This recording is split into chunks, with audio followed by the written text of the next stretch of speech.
नमस्कार। मैं डॉक्टर राजेश कुमार सिंह, सहायक प्राध्यापक अतिथि, सर्वनारायण सिंह रामकुमार सिंह महाविद्यालय सहरसा। आज के इस पोस्ट में मैं ऑनर्स पार्ट 1 के यूनिट फर्स्ट का दूसरा मैटर भूगोल, अर्थ, परिभाषा, प्रकृति एवं उद्देश्य पर चर्चा करने जा रहे हैं। हम आशा करते हैं कि इस वीडियो से छात्र एवं छात्राओं को इस विषय वस्तु को समझने में काफ़ी सहायता मिलेगी। भूगोल, अर्थ, परिभाषा, प्रकृति एवं उद्देश्य। भूगोल का अर्थ। भूगोल शब्द का नाम एवं उसकी प्राथमिक स्तर पर व्याख्या करने का श्रेय यूनानी वासियों को जाता है। आरंभ में भूगोल सामाजिक शास्त्रों का ही एक भाग था। धीरे धीरे इस विषय को विकसित करने में अनेक यूनानी एवं रोमन कालीन विद्वानों ने योगदान दिया। अरब भूगोल वेत्ताओं ने भी पूर्व मध्यकाल में भूगोल की कुछ शाखाओं का विकास किया। भूगोल या ज्योग्राफी दो यूनानी शब्दों से मिलकर बना है। जियो, जिसका अर्थ होता है पृथ्वी, और ग्राफिया का अर्थ लिखना या वर्णन करना होता है। अतः सामान्य भाषा में भूगोल वह विज्ञान है जो पृथ्वी के धरातल का वर्णन करता है। आरंभ में भूगोल विषय के अंतर्गत पृथ्वी के धरातल, स्थानों एवं क्षेत्रों की स्थिति तथा प्रधान भौतिक एवं सांस्कृतिक तत्वों का अध्ययन मात्र किया जाता था। परंतु धीरे धीरे भूगोल विषय से संबंधित अनेक पक्षों का विकास किया गया। प्रमुख भूगोलवेत्ताओं के अनुसार पृथ्वी का अर्थ केवल उसके धरातल तक ही सीमित नहीं है, अपितु इसके अंतर्गत पृथ्वी के ऊपर की एक पतली वायु पेटी तथा पृथ्वी का भीतरी भाग भी सम्मिलित है। भूगोल की परिभाषाएं। भूगोल को समय समय पर विद्वानों ने अनेक प्रकार से परिभाषित किया है। प्रसिद्ध रोमन विद्वान स्ट्रेबो ने भूगोल की परिभाषा इन शब्दों में दी है। भूगोल हमको स्थल एवं महासागरों में बसने वाले जीवों के बारे में ज्ञान कराने के साथ साथ विभिन्न लक्षणों वाले पृथ्वी की विषमताओं को समझाता है। इसी काल में प्रसिद्ध ग्रीक विद्वान टॉलेमी ने भूगोल को परिभाषित करते हुए लिखा, भूगोल वह आभामय विज्ञान है जो पृथ्वी की झलक स्वर्ग में देखता है। अतः टॉलेमी के अनुसार भूगोल में बसे हुए भागों के अध्ययन के साथ साथ पृथ्वी एवं ब्रह्मांड के आपसी संबंधों का भी अध्ययन है। प्राचीन चिरसम्मत काल में भूगोल के अध्ययन के अंतर्गत पृथ्वी के विभिन्न जल व स्थल खंडों, जल स्थल सीमा क्षेत्रों, प्राकृतिक भूदृश्यावली, मानवीय बसाव, सभी प्रकार के मार्गों, व्यवसाय, बसी हुई पृथ्वी का विस्तार, उसके लक्षण आदि का अध्ययन किया जाता था। भूगोल विषय का वास्तविक विकास 16वीं शताब्दी में हुआ। इस समय तक संसार के विभिन्न देशों, भूभागों और सुदूर प्रदेशों की खोज हो चुकी थी। 17वीं शताब्दी में वारेनियस ने भूगोल की परिभाषा इस प्रकार से प्रस्तुत की है, भूगोल पृथ्वी के सतह को अध्ययन का केंद्र मानकर उसे समझाने वाली विद्या है। इसके अंतर्गत जलवायु, धरातलीय लक्षण, जल एवं मरुभूमि, खनिज एवं पशु व भूतल पर बसे मानव जैसे तत्वों का निरीक्षण एवं वर्णन होता है। वारेनियस ने सर्वप्रथम पृथ्वी के मानवीय पक्षों को भूगोल के अंतर्गत सम्मिलित किया। अगली 2 शताब्दी भूगोल के विकास के लिए अत्यंत महत्वपूर्ण रही। 18वीं शताब्दी के उत्तरार्ध में भूगोल विषय के संबंध में कांट और रीटर के योगदान से इस विषय का नवीन स्तर पर क्रमबद्ध एवं तथ्यात्मक विकास हुआ। प्रसिद्ध विद्वान और दर्शन शास्त्र के जनक इमैनुएल कांट ने भूगोल की परिभाषा इस प्रकार से दी है। भूगोल भूतल का अध्ययन है। यह भूतल के भिन्न भिन्न भागों में पाई जाने वाली विभिन्नताओं की पृष्ठभूमि में की गई व्याख्या है। इसमें सभी घटनाओं के मध्य जटिल एवं क्रियाशील संबंध अथवा अंतर संबंध की ओर विशेष रूप से ध्यान दिया जाता है, क्योंकि क्रियाशील संबंध ही महान एकता या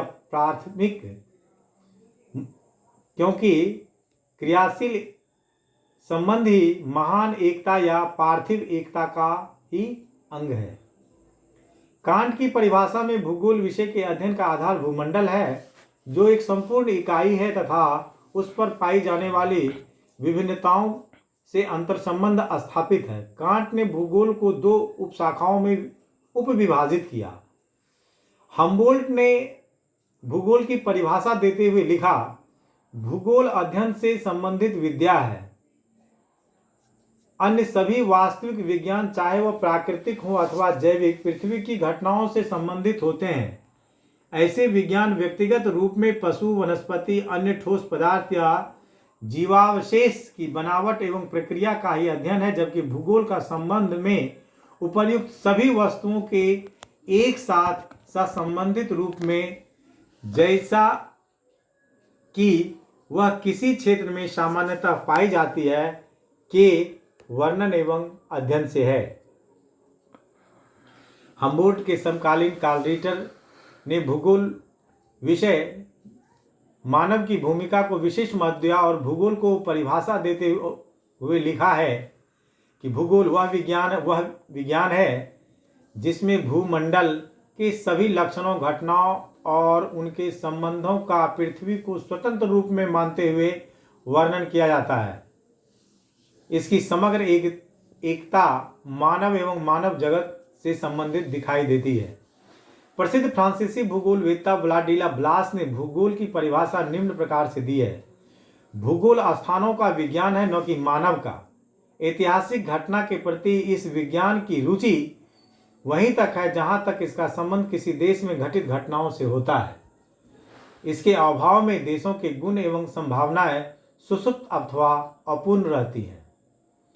इस प्रकार 20वीं शताब्दी तक भूगोल के अध्ययन में प्रदेश, क्षेत्र तथा इनकी व्याख्या महत्वपूर्ण भाग बन गए थे। मानव, स्थान और स्थानिक अध्ययन की महत्ता को भी स्वीकार किया गया। 20वीं शताब्दी में प्रसिद्ध जर्मन विद्वान हैटनर भूगोल को एक क्षेत्र विशेष का विज्ञान माना और भूगोल की परिभाषा देते हुए लिखा है कि भूगोल एक क्षेत्र विवरण विज्ञान है। अमेरिकन भूगोलवेत्ता हार्ट्सोर्न ने सर्वप्रथम 1939 में नेचर इन ज्योग्राफी नामक अपनी पुस्तक में और उसके बाद 1959 में perspectives of nature of geography में भूगोल को इस प्रकार परिभाषित किया, भूगोल के विविधता रूपी लक्षणों का शुद्ध, व्यवस्थित एवं तर्कपूर्ण विवरण एवं व्याख्या करना ही भूगोल का लक्ष्य है। हार्ट्सोर्न ने स्पष्ट किया कि भूगोल एक अंतर संबंधित विज्ञान है जिसका उद्देश्य पर्यावरण और मानव संबंध के बीच अंतर संबंध का अध्ययन करना है।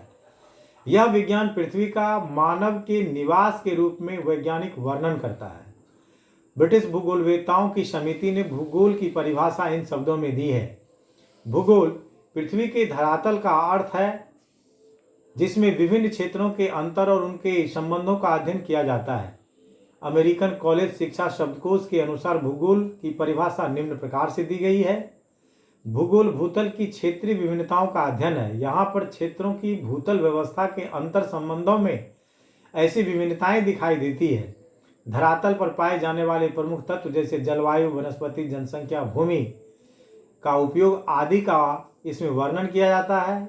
इसमें उपर्युक्त तत्वों से बनने वाली जटिलताओं से निर्मित इकाई व क्षेत्रों का विस्तार से अध्ययन किया जाता है। इस प्रकार भूगोल एक क्रमबद्ध विज्ञान है जिसमें मानव तथा उसके वातावरण का विभिन्न परिस्थितियों में अध्ययन किया जाता है।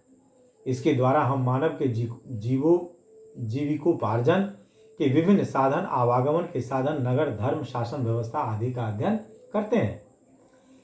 फिंच एवं त्रिपार्था के अनुसार भूगोल पृथ्वी के धरातल का विज्ञान है।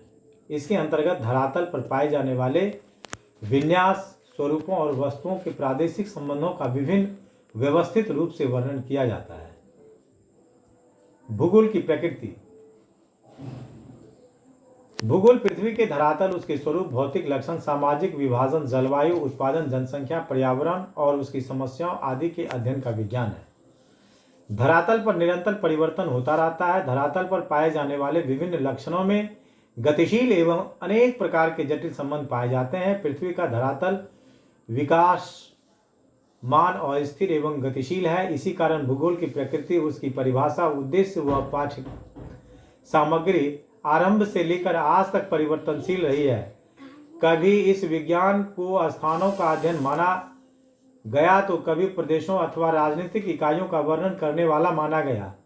भूगोल को वैज्ञानिक मान्यता प्राप्त है।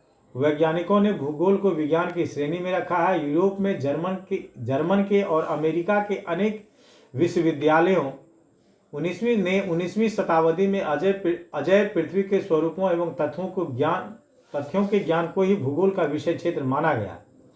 परंतु शीघ्र ही जर्मनी और फ्रांस में इस अजय पृथ्वी के अध्ययन के साथ ही मानवीय तथ्यों को भी भूगोल के अंतर्गत माना जाने लगा। इसमें प्रादेशिक भूगोल का भी नए आधार पर अध्ययन किया जाने लगा। रिटर, हम्बोल्ट, बोल्ट और रेटजेल का अनुसरण करते हुए 20वीं शताब्दी में बोल के विभाजन को स्वीकार कर उसकी अनेक शाखाओं का विकास किया गया।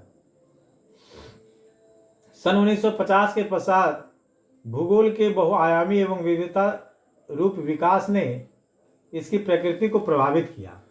इसमें अरब प्रदेशों एवं स्थानों की समालोचनात्मक व्याख्या, सांख्यिकी एवं स्थूल आरेख, वायु फोटोग्राफी, दूर संवेदन, आचरण भूगोल, तंत्र संकल्पना, व्यवहारिक भूगोल का सभी क्षेत्रों में उपयोग आदि भी सम्मिलित किए जाते हैं। वर्तमान में भू उपग्रह के माध्यम से पृथ्वी के विभिन्न संसाधनों, दिशाओं व मौसम का अध्ययन भी किया जाने लगा। इस प्रकार भूगोल के क्षेत्र निरंतर विकसित होता जा रहा है। भूगोल का उद्देश्य। भूगोल विषय के अध्ययन का उद्देश्य जटिल रचना वाले भूतल संबंधी ज्ञान में वृद्धि करना है। पृथ्वी के धरातल का अध्ययन मानव के विकास के रूप में प्रदेशों का अध्ययन, उसके संसाधनों का मानव विकास के लिए अधिकतम उपयोग करना है, इसका मुख्य उद्देश्य है। भूगोल का उद्देश्य भूगोल की संपूर्णता की भावना से संबंधित है। यद्यपि एक भूगोलवेत्ता किसी एक विशेष अंग की रुचि रखते हुए भी वह पूर्णतः विज्ञान की ओर भी नहीं झुक सकता। उसे अपनी रुचि की भूगोल की एक विशेष शाखा के विकास के साथ साथ संपूर्ण भूगोल से उसे सहसंबंधित मानने का व्यापक चिंतन ही हमेशा मस्तिष्क में बनाए रखना पड़ेगा। अभिनव भूगोल में भूगोल की संपूर्णता को मानव कल्याण से संबंधित मानते हुए ही उसे पूर्णता की संज्ञा दी जाने लगी है। आज के पोस्ट में बस इतना ही। नमस्कार।